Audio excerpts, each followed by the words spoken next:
Political leaders, heads of state, and Americans across the country are honoring the life of the 39th president, Jimmy Carter. Carter died Sunday at the age of 100. His single term in office is known for its focus on foreign policy, but he also redefined what it meant to carve out a legacy after leaving the White House. Yesterday, President Biden offered this praise for Carter. The one thing I admired most about him, he thought and believed, and he really did believe this, and I do as well, that everybody deserves an even shot. No guarantees, just a shot. Lindsay Chervinsky joins us now. She's a presidential historian and executive director of the George Washington Presidential Library. Lindsay, always good to see you. Walk us through Carter's rise to the national stage, going from being a farmer in Plains, Georgia, to a little-known one-term governor, all the way to the White House. Yeah, absolutely. It was in some ways a really meteoric rise. He was born in Athens, Georgia, which is still an incredibly small town, was educated at the local public school, was in the Navy, which is where he got his degree. And of course, once he had graduated, he married Rosalind Carter, which he said was his greatest accomplishment and the best decision he ever made. He had to ultimately leave the Navy and go back and take care of his family business and family farm after his father died, and did so with great success. He was a nuclear engineer and incredibly brilliant. He then ran for the Georgia State Senate, which was his first introduction to politics. He had one unsuccessful bid for governor before then actually having a successful campaign, and then was really catapulted into the national spotlight, I think because what he offered was exactly what the nation was looking for in the post-Watergate years, which was that he did not seem to represent the corruption and the DC insiderness of the Nixon years, but instead was decent and honest and represented, I think, a moral change.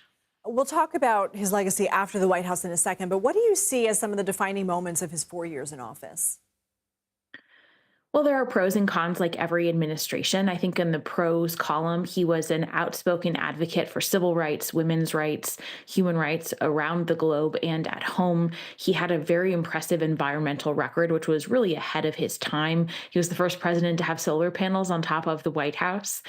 He also was, of course, famous for helping foster peace in the Middle East. The Camp David Accords are probably one of his best known successes.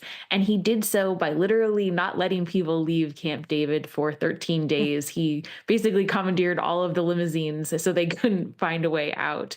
On the negative side, he was really struggled with the economy. Inflation was incredibly high and interest rates were really high as well. Prices were out of control. Gasoline was in short supply. And then the Iran hostage crisis, his inability to get them home, the failure of the rescue mission, these absolutely were things that people held against him.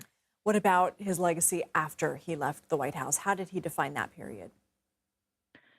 I think this is perhaps the most remarkable part about Carter because we tend to talk about his post-presidential years more than anything else. And that's a real rarity for a former president. It's really hard for them to sort of overcome that first line of their biography. And instead, we remember him as this amazing humanitarian, someone who was dedicated to the eradication of disease around the world, housing, civil rights, human rights, women's rights. These are things that he dedicated his life to, as well as continuing to teach Sunday school at his local church and being a dedicated neighbor and family member and husband. And so that legacy is, I think, one that really deserves celebration of what it means to be a true civil servant. Lindsay Chervinsky, thank you so much for joining us. Thank you for having me.